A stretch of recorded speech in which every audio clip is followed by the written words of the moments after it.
if I want to be the guy who runs 100 miles, then you should live as if the person who runs 100 miles has already ran 100 miles. Like, already live in it. Don't say or make the changes if only, because then it gives excuses of like, see, it wasn't possible because you didn't. Da, da, da. No, there's books. There are people who have ran 100 miles. Like, down to how many grams you need to eat per hour if you weigh per pounds. Like, it's already there.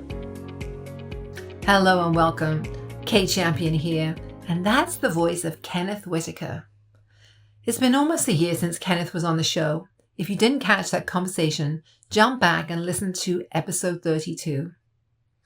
Kenneth is an elevation and performance coach with a specialty in human capacity. This past year, Kenneth has experienced a massive transition, both mentally and physically. Today, we dive in and explore it all. Kenneth starts off by talking about how we can make our childhood dreams a reality, and then he candidly shares a little bit about the how and why behind his pivot from bodybuilding to ultra running. We talk about the power of emersion and intentionality, getting real about our expectations, and the importance of examining our own BS. Kenneth walks us through what he calls the fundamentals, tools, habits, and processes, things we can all do to make the changes we want to see in our lives.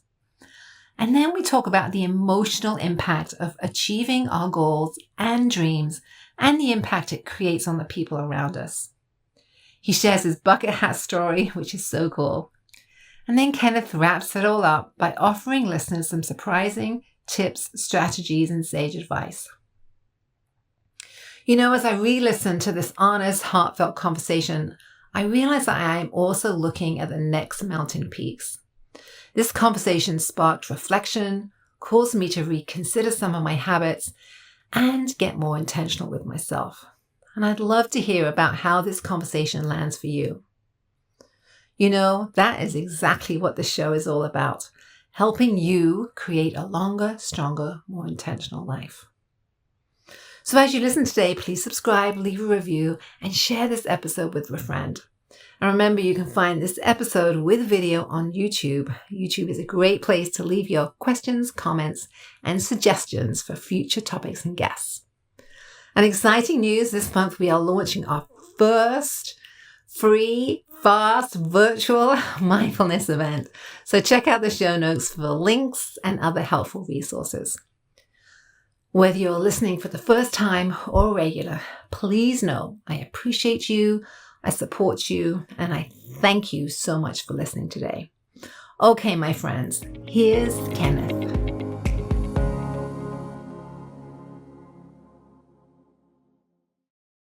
Hello and welcome. Kenneth is back on the show today, and I'm so excited to see you again. How are you? The feeling is mutual. You just said we were just checking in here as we started this call, and you said it was right at a year ago. So it has been one roller coaster of a ride of a year, which I think really is pretty parallel to what we're going to talk about today. So I'm excited.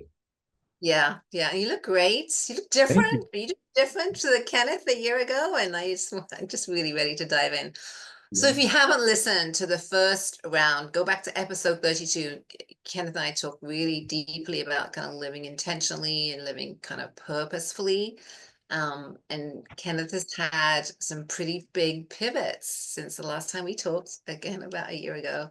So we're going to dive into that today. And we're also going to dive into this topic. So he had a Facebook post that really caught my attention around really taking your childhood dreams to a reality, right? Taking those dreams we have as kids and really kind of holding on and believing them and taking them all the way to reality. So we got a fun conversation ahead.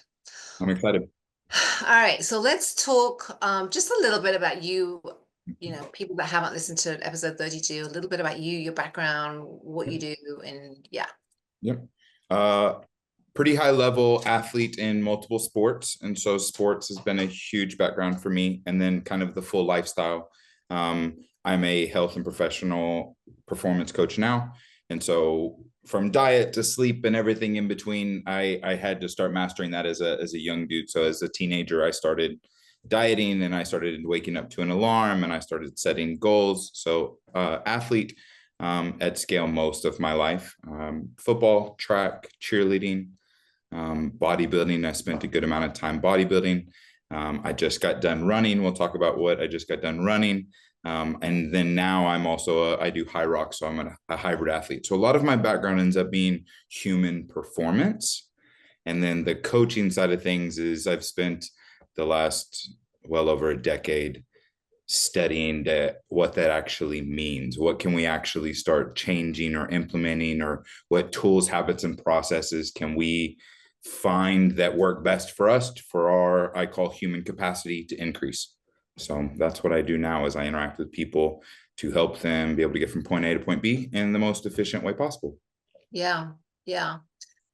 Yeah, good stuff, right? If you're not following Kenneth on social media, you should check him out. He posts a lot of good content, not only good content, helpful content, right? Helpful. You can get something really quickly from his reels and his videos and things. So definitely checking him out. Links will be in the show notes, of course. So there's a lot lot to update. I mean, the last time we met, you were really into the kind of the bodybuilding and the powerlifting, and then you kind of pivoted, right? So let's talk about the pivot and your why and the journey, and let's dive in.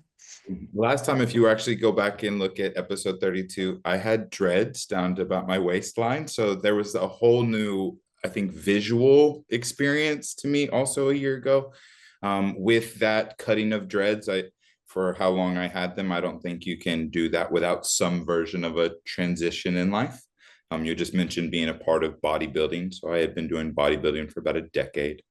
I had really, Serious competing. I mean, we're not just like a couple of reps in the gym, and we're like Mr. freaking Universe, right? I mean, way built. Yeah. I had spent my now ex-wife, but my wife at that time and I were training partners. And so for all of our relationship, it was some form or fashion deep training in the gym.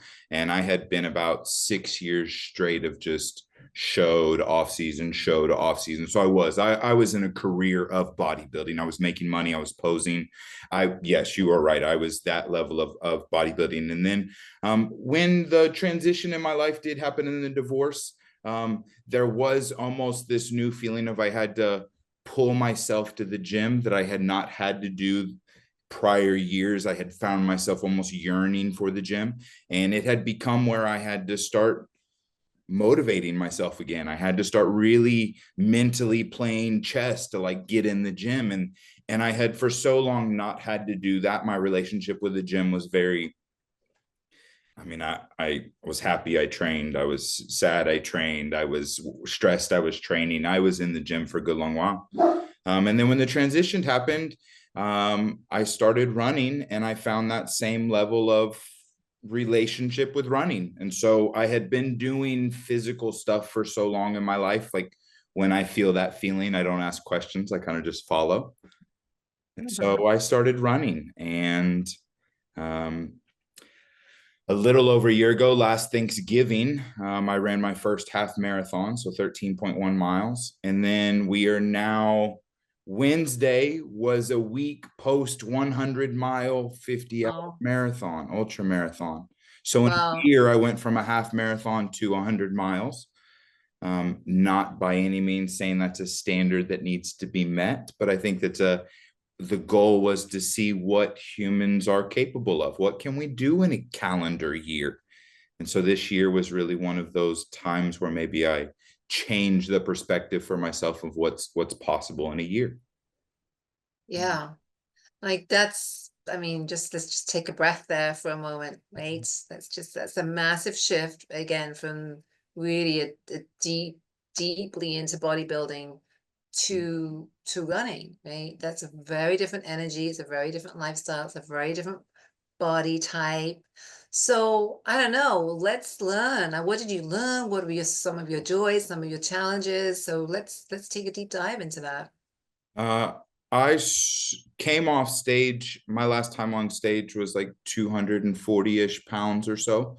And so I now just started this race at 225. So my body did do a large kind of transition of getting rid of muscle mass and getting rid of a lot of like the thickness. If you were to like to look at like my diaphragm has gotten smaller, my shoulders have gotten smaller, my legs have gotten smaller. But I would say like a good amount of strength is still there. I do lift in the gym, and the strength relative, of course, but like I'm still generally strong. I still have a good amount of mass to me. But I think the transition that changed was literally just the amount of focus that I put into sets and reps and RPE, and like how good can I be in the gym. I did that same thing when I started running. I found the communities and I started a run club where I work, and I started having the conversations. And I knew that if I wanted to make the transition, that almost all of my life had to transition to that. So my friends became running friends. The books that I was reading, the articles that I was taking in became run articles. My mom went from giving me Arnold Schwarzenegger's encyclopedia to like, hey, look how to run this marathon. So again, just the books changed, the motivational videos. So if you look at my YouTube history, would have been like motivational videos with bodybuilders as the background. And now I'm watching runners and running documentaries. So the visuals also changed. So I literally understood that I had, I look back as a kid where when it was baseball season, it was baseball season. And so it was football, it was football, it was track, it was track. And it ended up just changing the modality of focus, but it was still the same level of focus. It was still the same level of desire to learn as much as I could, desire to transition my body to be able to help myself run. It would have been disadvantageous if I would have continued to lift like a bodybuilder, but then struggled. And why am I not running? And so lifting changed. Everything headed towards a different direction, but it was still, my journals started being about running. All of the things and tools that I used just transitioned also, but it stayed the same. And getting up in the morning and having a bedtime and my recovery and like all of the same things, boxes that I had checked still needed to be checked. They just needed to be checked in a different modality. Yeah. So I'm hearing two things. Maybe I'm hearing that in my mind, the scaffolding kind of stayed the same, right? Which is again the routine and the sleep and all this kind of what I call the scaffolding, right? That sets us up for success. Yeah. And you immersed yourself into running. I mean, you don't do things half-assed, right? I mean, you immerse yourself, Kenneth, into eating, sleeping, just soaking your whole being in whatever adventures you're on. Is that you're smiling and nodding? Is that true? Is that what I'm hearing? Is that? I really enjoyed the word immerse it, like immerse myself in that. I have daily practices that are for my human, like for my body, breath work in the morning and meditation and high nutritious foods and waters. There's like 60% of my daily routine that is for who's living here. Yeah. And then if I change the other 40%, but I understand I have to change the 40%, then immersion's the only way to achieve the size of goals that I set. Like I didn't just do a marathon because I knew I would get there. And then I got to a point where I was doing pretty elite training in the gym and I was running marathons. So then I achieved it more. So I knew I had to set a goal that was going to require immersion. Like I can't have one without the other. So to say a year ago, I want to run 100 miles, like you better be ready for what that actually means. And I had known what that meant. I wanted to be this level of cheerleader. I wanted to be this level of track athlete. I wanted to be this level of bodybuilder. I had known what immersion had felt like before. And so if I was going to set that level of goal, I I better be ready for immersion before setting the goal. You don't do goal and then convince immersion. You're like, I know immersion's coming. Now set goal and now immerse. Got it. So there is this like understanding of like, in the middle of the run, I was hurting, blisters, feet pain, just, and the quote that kept coming back to me was like, what the hell did you think this was going to be like? Like, you set 100 miles. What, like, don't think that that's going to be a 3 out of 10 of pain. Like, you set 100 miles. What did you think this was going to be like? So when I hear you say immersion, it's like, it's a nice mirror to feel like, because you're damn right. That is what I do. I immerse myself in it. Mm-hmm. Yeah. Mm-hmm. So then everything is intentional, right? Yes. How you spend your time, how you set up your day, when you train, what you eat, everything becomes intentional. There's no guessing here. There's no winging it. There's no half-assing it, right? I mean, everything becomes intentional. As much of intentional, I've tried to, over the last year, really work on my relationship with my ego and my soul, kind of not letting my bullshit be my own bullshit.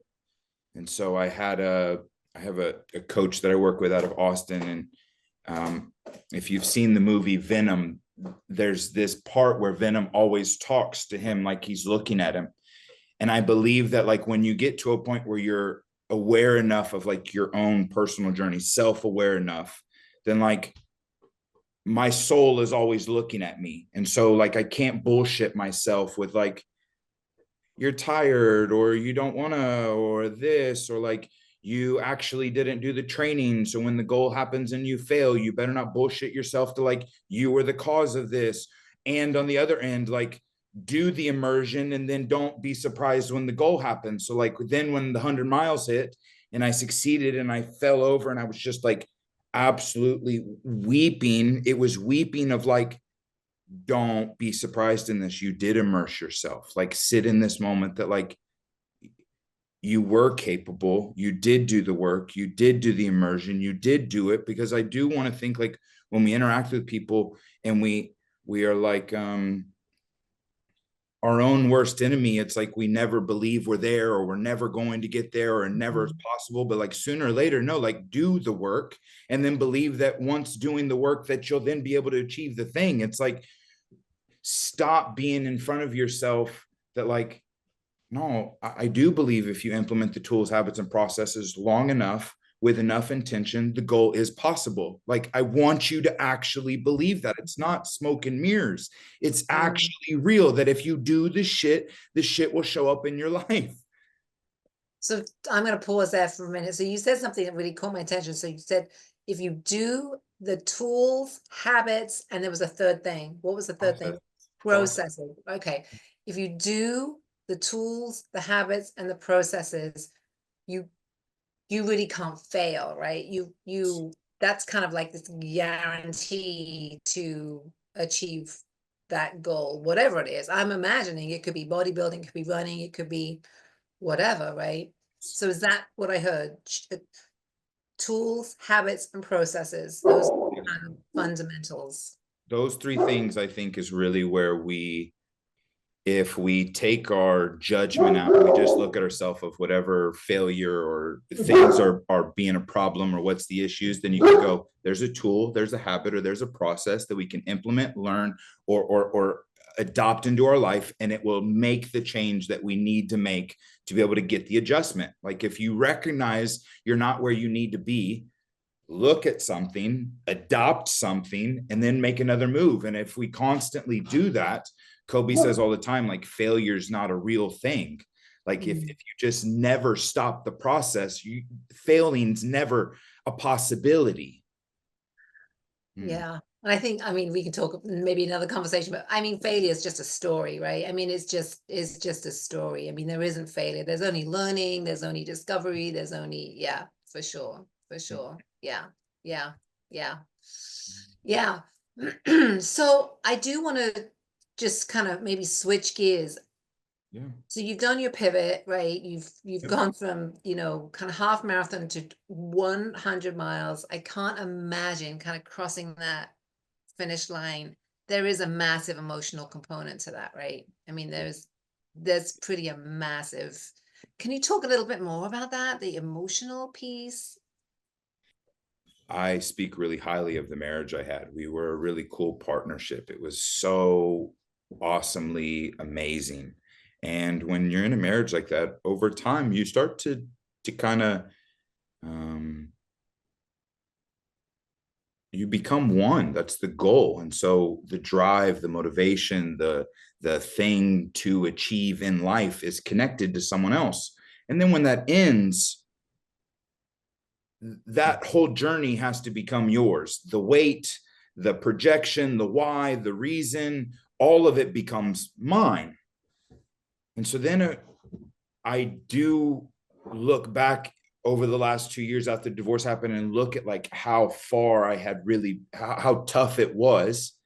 And then I'm able to look down at the valley, and then I'm able to look at the work being done, and then realize or kind of be at a moment where like myself by myself in my own apartment, in my own job, in my own in self solo, was able to set a goal and then do what was necessary for the goal to become possible. There is that moment of just like, wow, I'm proud of you, my dude. Like, wow.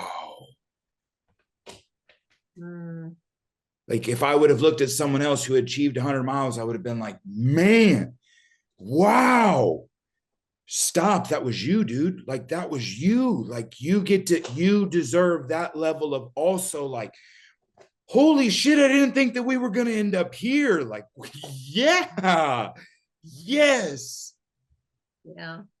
And then from that point forward, I now know that's the new glass ceiling. And I'm okay with if that's the glass ceiling, if everything fits under the ability to do 100 miles, like, oh, we're good. Like, just more, just keep going. Yeah. So it was a feeling of huge affirmation. It was a feeling of like reassurance. It was a feeling Mm, of also maybe then we just talked about like how much I immersed in conversations, like reading the books and doing the things. So then I also got to be like, hey, there's also evidence that the process is right. So I also learned that like, hey, your tools, habits, and processes can work like it just did if the conversations you have with your intimate ones change and the books that you read change and if you do that, it is possible. So yeah. then I received evidence. It's also Validation, that, right? yes. Incredibly validating. Yeah. Yeah. Yeah. Yeah. Incredibly validating. And I think there's another word. I don't know. I mean, I've done some athletic things and I've crossed the finish line for whatever. And there has been an emotional thing. I think there's also relief, right? There's some kind of relief or something. I mean, there's so many emotions, but relief, validation. I love the pride, right? There's like, Yes. I don't even know if pride's the right word, but it's like immense, right? There's like an immensity. It's like you said, holy crap, did I really just do that? Right? Yeah. Yeah. I'm currently writing a book with a theme around the blacksmith and the forge. Okay. And so finishing that finish line was like the last hammer hit for that Mhm. blacksmith to pull out like a completed weapon that was like, here is the 100-mile weapon. And so that gets to like go into my toolbox of like last hammer, full circle, like all of the brain things also of like you set a goal, you had to work for the goal, now that you had to suffer, it wasn't going to be easy to achieve the goal, and then you get the like the golden at the end. It's like, Yeah. yes, Yeah. yeah, Yeah. Yeah. I think Kenneth, you make a really great point. I love it because it does become part of your kind of psyche, right? It becomes part of your person, right? Your humanness, right? And yes. again, not in an ego kind of buffed up way, but just like there's a certain confidence, right? There's a certain strength, right? There's a certain, maybe even self-esteem, right? That, man, yeah. There's a quote or that's gone pretty viral that says it's better to be a warrior in a garden than a gardener in a war. Mm, And it's better to be dangerous and be able to have the weapons and then be able to master that and then be able to choose yourself into a place where like it's unnecessary, like it's not there. 50-hour run for probably 45 of it, I was hurting, like physically hurting. And I'm able to, my goal is able to be so important to me that I'm able to endure 45 hours of physical, absolute horrendousness for a personal goal that I made by myself that everyone else would be like, you ran 72, that's so amazing. But that wasn't my truth. And so my truth becomes so important that I know that I'm able to literally exist through 45 hours of pain moving forward for the rest of my life. yeah. That's powerful. That's powerful. So now a decision of like, it'll be 18 hours of pain. Yep, do it. Mm-hmm. It'll be 22 hours of pain. Yep, simple, done. Yep, know how to do that. So like now moving, now coaching, now when I exist with people, I also expanded who I'm able to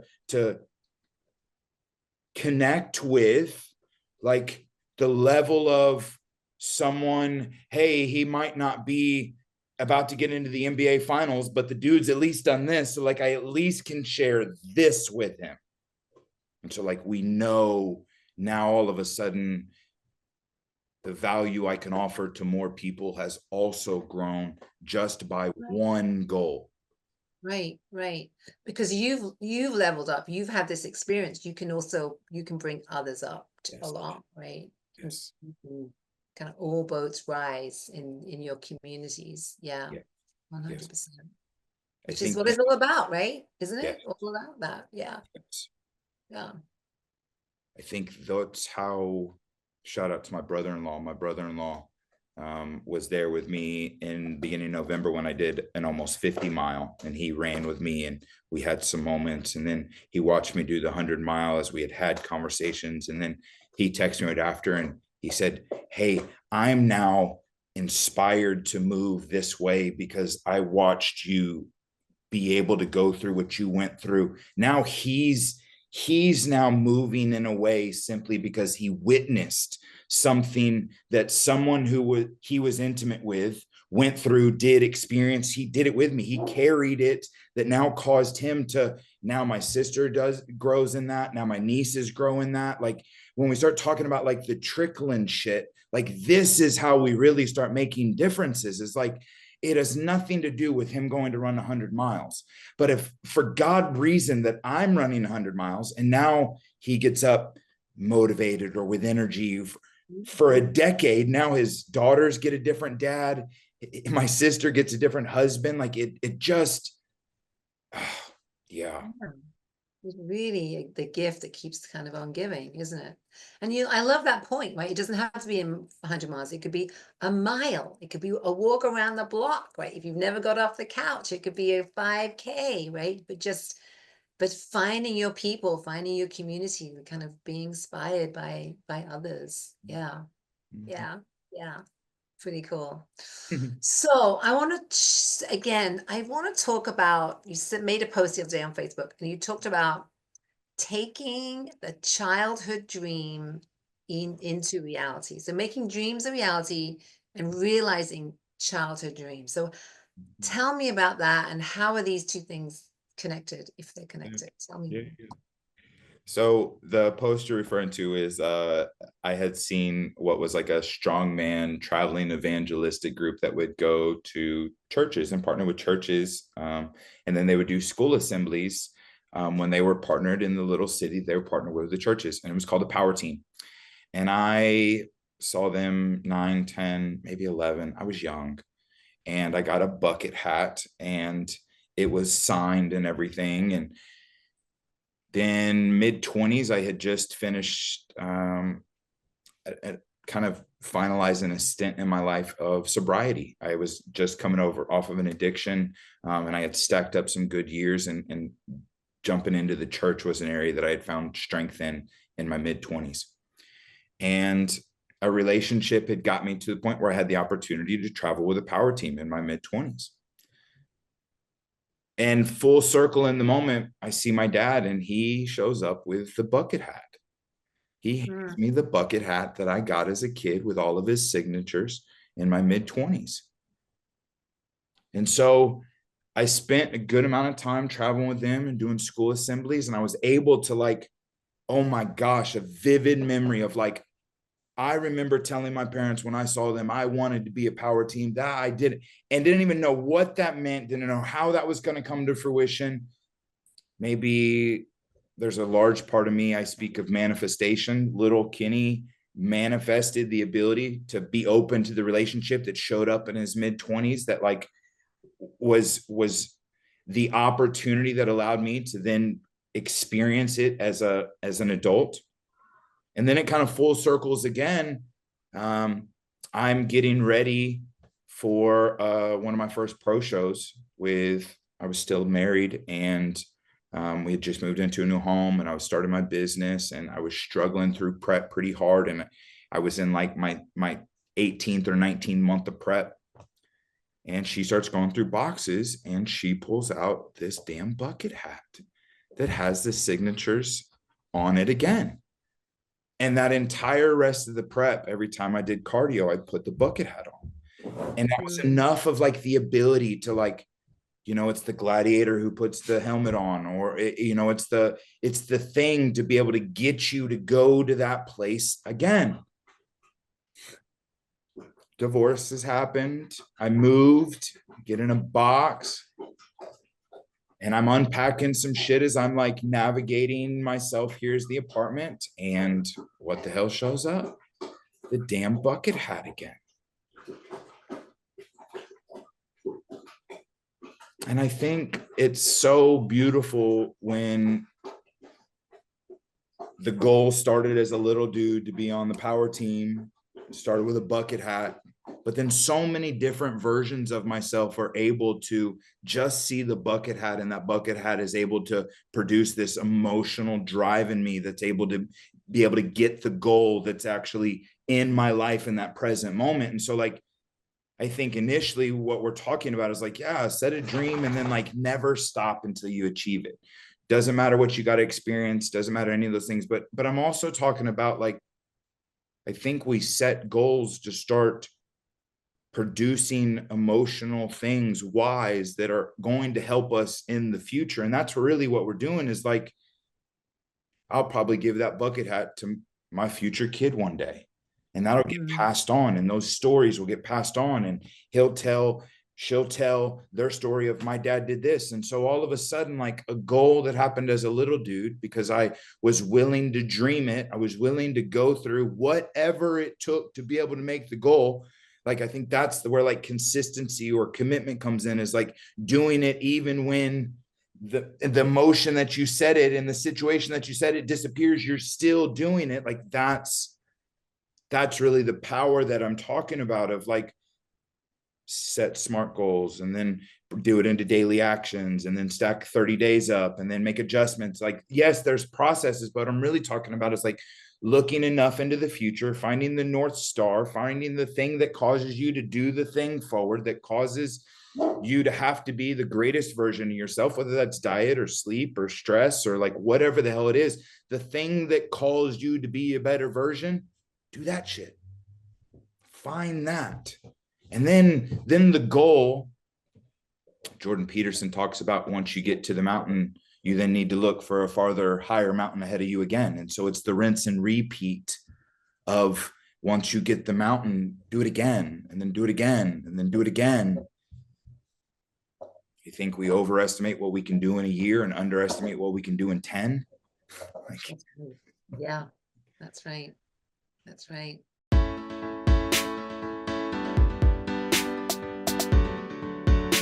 The chances are you're listening today because, like me, you are passionate about creating a longer, stronger, more intentional life.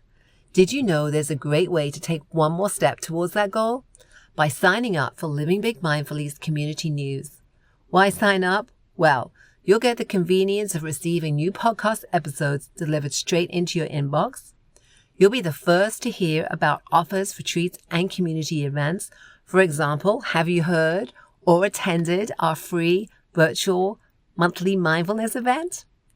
Plus, as a therapist and women's health advocate, I want to share all the amazing things I am learning, from the latest in muscle health to brain health to fitness and well-being, all things I incorporate into my everyday life. So basically, by signing up, you're getting all the tools, support, and encouragement you need to thrive, get, and stay stronger for longer. So how do you sign up? It's easy. Head over to katechampionauthor.com, click the community news link, and get connected today. Oh, and just so you know, it is completely free. We never share your information, and you can unsubscribe at any time. So please take this one step for yourself. Go to katechampionauthor.com and sign up today. I cannot wait to start sharing all this good stuff with you. Now, let's get back to the show.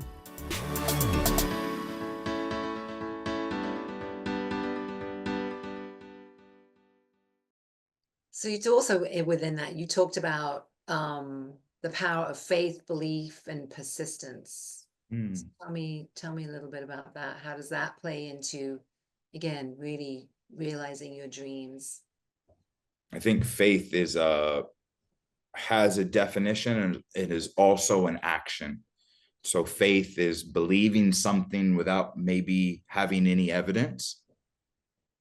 And then the action part would be then live as if it's happening without it having to happen yet. Like if you actually are a believer, if you actually have faith, then you're going to move like it's already there without any evidence. So you talk about immersion. If I want to be the guy who runs 100 miles, then you should live as if the person who runs 100 miles has already ran 100 miles, like already live in it. Don't say or make the changes if only, because then it gives excuses of like, see, it wasn't possible because you didn't. No, there's books. There are people who have ran 100 miles, like down to how many grams you need to eat per hour if you weigh per pounds. Like it's already there. And I think one of the blessings yet curses of our beautiful technology of where 2025 is at, like, don't bullshit yourself. You could find any information that you want to do to be able to make anything happen. And even like very few things are being done the first time. So also don't let your ego and like, I'm the no. I mean, as I started doing this ultra marathon, the same time, a guy here out of Austin ran across Texas from El Paso to Galveston, 841 miles. At the same exact time in Australia, there was a guy doing 1,000 miles and hopefully 10 days on a track, a quarter-mile track, meaning he was going to do 4,000 laps. What? He ended up doing it in 11 days. And so again, like before you believe that like it can't be done, it can't this, like just do a little bit of research. And there are people out there that will blow your mind to what's really possible. And really look at that framework of all you need is evidence that the human is able to do it once. Then the only thing holding you back is your willingness to adopt a new tool or habit or process. Like I want to empower, but also tear away all excuses. Anybody can, but that means anybody can. Yeah. I love that. So I do like to give people some practical tips and strategies of people that may be listening today and just, I don't know, feeling like maybe this is way out of reach and they could never do something like this or whatever, a lot of doubt, insecurities. So let's break it down. Let's talk about some real practical, actionable tips and strategies for anything, right? For any kind of, I'm a big believer in movement, right? Whether it's getting to the gym or getting out hiking or running your first 5K or whatever, right? Well, let's talk about some motivation, some tips, get us out, get us started. Yep. Where I start in that process is learning self. So the first thing I talk about is the first thing we need to be able to master is being able to get still. So if you do not have a meditation and breath work practice, start there.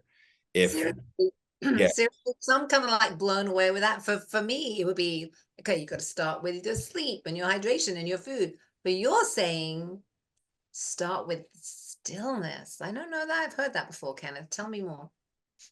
that brain gets loud. And what we're really talking about is being able to get yourself to do hard things. And so, like, cool, sleep. Yeah. And so if I tell you to just look at sleep, that means that you can completely bullshit everything else. And I'm going to tell you that sleep is the thing that's going to be it. And then it's not. It's also the water, and it's also this, and it's also, and it's also, and it's also. But if I start with, I need you to sit down and be able to not have loud brain for 30 minutes. That's you now being able to control you. So when like you're on your phone and it's 10 o'clock, when it's your bedtime, then get off the damn phone and go to bed. But if you can't even like go to stillness, you're not going to get yourself off the phone. And if you can't even do stillness, you're not going to continue through pain when you're running. And if you can't do stillness, you're not going to stick to your nutrition when you have the ability to go do something else. Or when you can't get still, you aren't going to also do mobility, and you're also not going to do your recovery. Like if you can't even get yourself to sit down and be able to make this thing quiet. I ran for 50 hours. Like, there's no amount of music, there's no audiobooks, there's no I was doing left, right, left, right, left, right, left, right for 50 hours. If I wasn't okay with what was in between my ears, my own brain would have gotten too loud for self. And so, like, if we're talking about you're wanting to make a change in your life, you're wanting to get yourself to do something you can't currently do, and I go, I need you to sit down and be able to do this breath work for 30 minutes. Do it for a week. Let's not do nutrition. Let's not do exercise. Let's do all the things that's warm and fuzzy for yourself. Stack up 7 days where the first 30 minutes of your day, from the minute you get out of bed, second 60, for the next 30 minutes, you're in breath work and stillness. If you can't even do that, we're testing discipline and drive and all of the very simple feel good rah rah rah shit. I had to run when I wasn't in feel good rah rah rah shit. I had to, if I'm being honest, have a day in a divorce where I woke up and I didn't even want to get out of bed, and my dog was the only thing that got me out of bed. But I still had 10 miles to run that day, and I still had to do my food that I had to run 10 miles that day. And after 10 miles, I also had to do my sauna, and I also had to go to work because I have to make money. I live in my own apartment by myself. So like, I'm also my own solo dude. Like, responsibilities couldn't let me slack and da-da-da. And so if you want to set this goal of 100 miles, the race was going to come, and you were either going to do it or not going to do it. And if you didn't do it and you look back and you were like, well, you didn't run that day and you didn't do that day, but it was hard because you had to live by yourself and you had to, cool, then don't run the 100 miles. And so really, if we're going to talk about like making change, I need you to like sit down, don't fidget, don't look away, don't look at your phone, don't need music, don't need, just sit for 30 minutes and breathe by yourself. If we can't start there, I think every other conversation is like how well I can keep you motivated on your goal. So then I'm just Jiminy Cricket on your shoulder. No one got any stronger. I'm just the annoyance in your ear.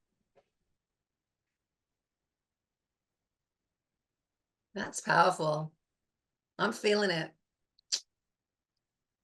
Yeah. So get still. Yeah. Yeah. Yeah. And then you're exactly right. Your goal is directly correlated to nutrition and sleep and training regimen and all those things. So like whatever your goal is, know that like there's an equal part of thing that you like have to do. And you also have to be like, I really don't like it is not disassociate because I'm present when I'm doing it, but almost disconnect. Like if you have the goal, then you must do the things, and don't ask to like be able to do the things if you're not willing to do the stuff. And so there is some like non-negotiables, but I think really what we're talking about is how good we can actually get with our relationship with ourselves. And then goals are just time and things and needs, and I need to make more money, so set a goal to make more money. Like but if you're good with self, then it doesn't matter what's in the equation. I mean, Right. stillness is a good place to start. It's a brilliant place to start, right? I mean, it feels like it's a vital place to start. And I have to be honest, I do a lot of meditation and stuff. I mean, I'm pretty still, but I hadn't even considered that as a place to start with somebody who's just starting out. I mean, I've written books about this. I have not considered start with stillness, 30 minutes a day, build up, right? Build up. Yes. Most people won't be able to do 5. Like, I'm going to be real honest with you. Like, don't touch your phone. Don't need music. Close your eyes. Do this breath work cadence for 5 minutes. Most people will struggle to do that for a week. Yeah. Yes. And I won't say ex-addict because I don't ever think addicts are exes, but I'm an addict. And I could not imagine 60 days post-addiction, 6 months post-addiction, year post-addiction, and someone was like, sit still. I'd have been like, what? But really, that's what we should accelerate, is like them to be okay with their self-reality, not needing a substance, not needing a stimulus, not needing a relationship. Like I even had to get to a point where like no one was coming for me. Like I got done with my run and there was no one at the apartment. There was no one that was going to wash my clothes. There was no one that was going to rub my feet. There was no one who was going to make my food. There was no one who was going to like do my laundry. It was solo. And so I had to get so good with myself that like, no matter my state, I did the thing because I had already agreed with myself that the thing was where we were headed. So there's the disconnection almost. Yeah. Yeah. Take a breath.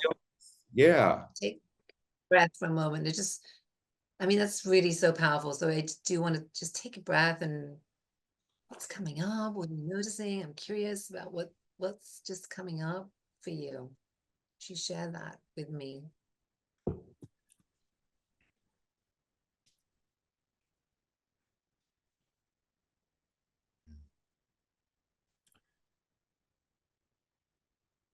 I almost so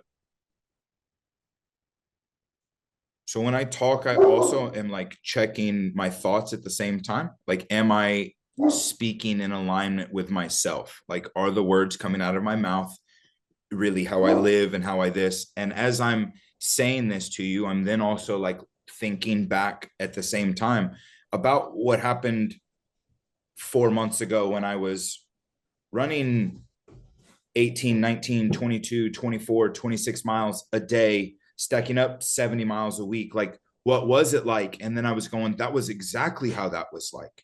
Like, I would leave work and I would get home at 6:30 p.m. and I would run till 1:30 a.m. in the morning. And I would go to bed and I would sit here and I would go like, yeah, I remember that. Cause like, I also want to be so present in that moment, not the disassociation, that like at the end of the goal, it's not this blur. It is this memory of like, of steps, of evidence, of moments that when I am in an interaction with someone, I can pull from it. I think there is moments where if we do the childhood things and have childhood goals, a lot of people I interact with have cut childhood memories off. They don't have many memories backwards, or even 10 years ago don't have memory. They weren't present in those moments. And so it is this blur of a life almost, as pain happens, as we lose a job, or, just since COVID, like over the last 4 years, 5 years, like a lot of people have disassociated from life, and just because it was hard. And I want to like not disassociate because it's hard. I want to go back to my stillness when it's hard. Yes, I'm telling you, get still with yourself, but then that means that, like, at the end of that 20-mile run, when I sat down here and I did actually cry because I was solo, that also meant that, like, I wasn't broken, though. I could still get up and I could still go do my laundry and I could still go to bed and I could still get up in the next morning. And even though I had those feelings, I wasn't those feelings. It is the idea that we have thoughts, but we are not our thoughts. Yeah, that's getting still, of like, oh, I feel you, big guy. Like, yeah, that was hard. Yeah, that was. And moving through that, or feeling that in the race of like, man, that was hard. Because then at the finish line, it was like, man, that was so hard. Now, like, you get to rest. And so this last week, I've almost been holding myself like,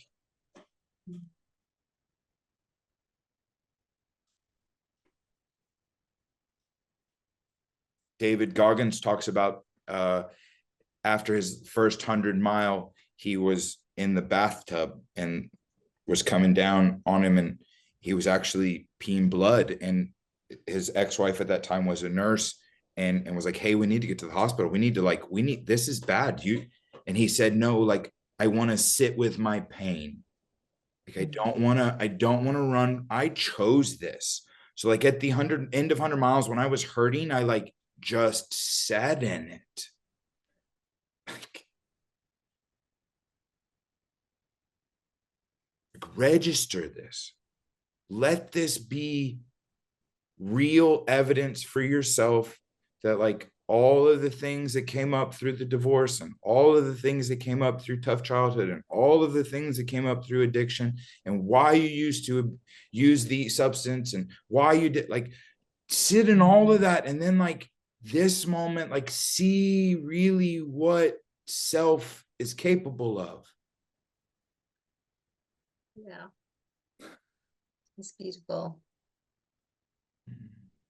Yeah. Yeah. Congratulations. That's huge. Yeah, beautiful. So much, right? And so hard to put language, but you've done a beautiful job so eloquently trying to put us in that moment, right? Of all of it, right? All the pain, all the joy, all the sorrow, all the shit, all the baggage, all the history. Took you to that line, right? Took you to that, it all took you to that finish line. And more. Yes. I think when I want to help you be able to digest hard shit better. Yeah. There's fire we choose, and there's fire that happens to us. Like, and so choose the fire. So when the fire comes that you don't get to prepare for, you can endure that also. So I almost imagine, like, if we do that, and there's choice fire and fire that happens to us, and then all of a sudden, like, my choice fire is 100 miles, that means that, like, I now can endure the shit fire that I don't prepare for, that's equal to the fire that I've chosen. Yeah. 100%. Yeah. Thank you. So well said. So well said. Before I ask you the final question, is there anything else you want to add today? I won't say the whole speech. I don't know it, but it was brought up back up in Coach Carter, where he asked one of the athletes, what's your greatest fear?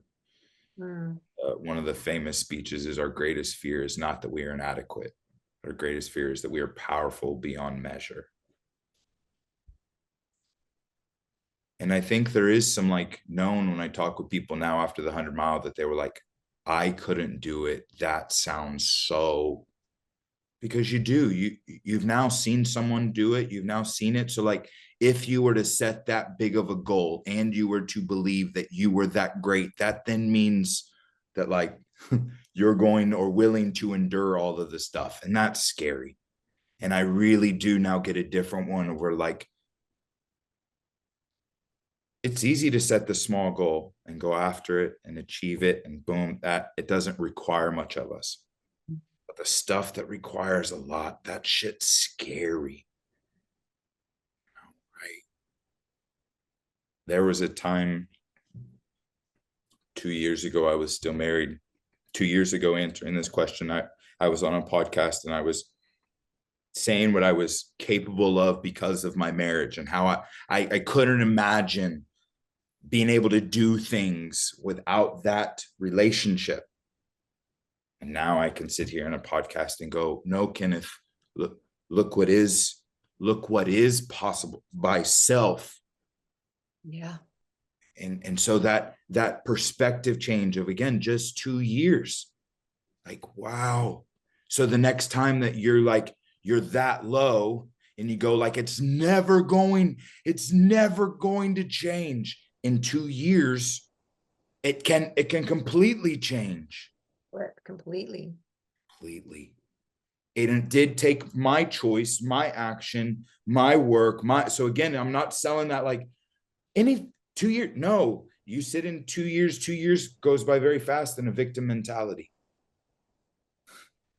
2 years goes very fast in a closed mindset.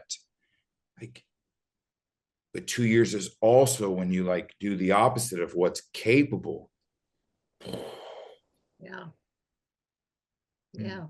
And we get to choose, right? Every day we get to wake up and we get to, on some level, make that choice. Yes. Yeah.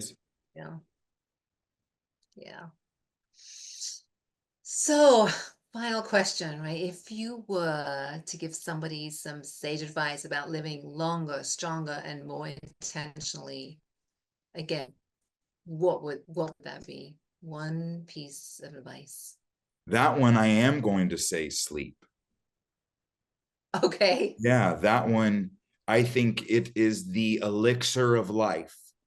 I think it is the thing that here, with enough research in the next coming years, it is going to be how well we can, and not just rest, how well we can heal and rest the body.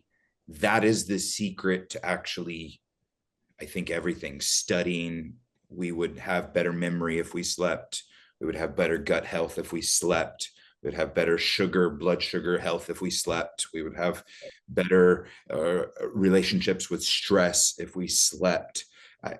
If we meditated, if we saunaed, I think recovery and sleep and rest, all that is the actual secret to longevity and performance, and what you can do in 10 years if you slept right, you can do in 7 years. Like, so speeding shit up. I also think, well, I don't think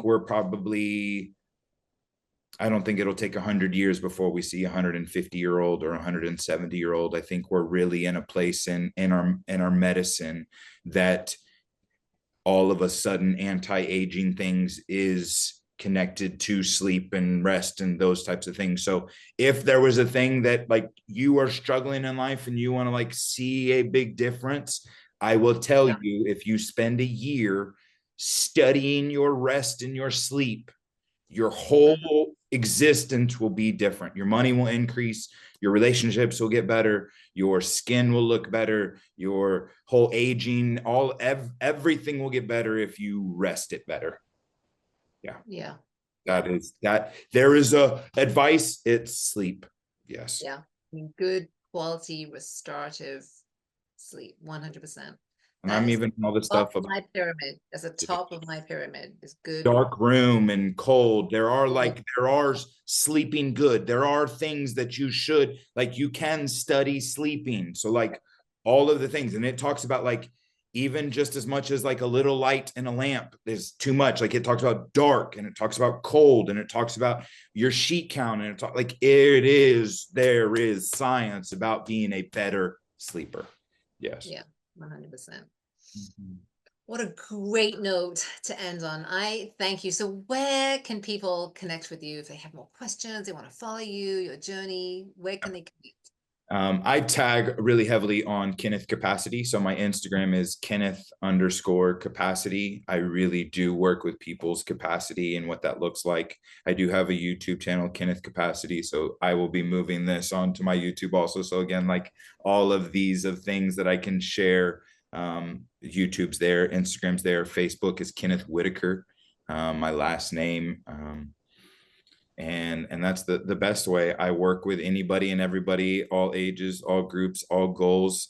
My coaching side of things, I have 10 pillars, and we went over that last year. I did human SOP, and so there are like finances to spirituality and everything in between. So like you and I have had some very specific conversations today, but when I work with someone, we are working through like the pillars of the human. Yeah. Yeah. And again, go back to episode 32 if you want to connect with that conversation. I will put all those links in the show notes, and I would really encourage you to reach out to Kenneth. I mean, he really is an extraordinary human being, and I'm just so thankful to be able to connect again today, and just amazing timing. The universe has just put it in this amazing place for this such a helpful conversation. So thank you. Yeah, thank you.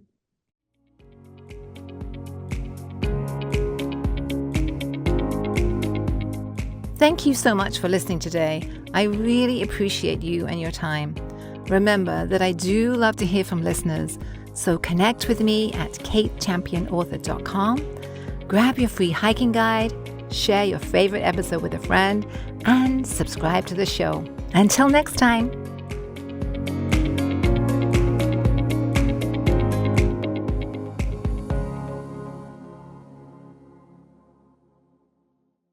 Hey, me again. Just a reminder, this podcast should not be considered professional advice.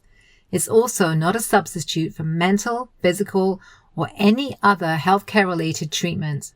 For any questions about your condition and/or concerns, please contact a fully licensed healthcare professional. Thank you.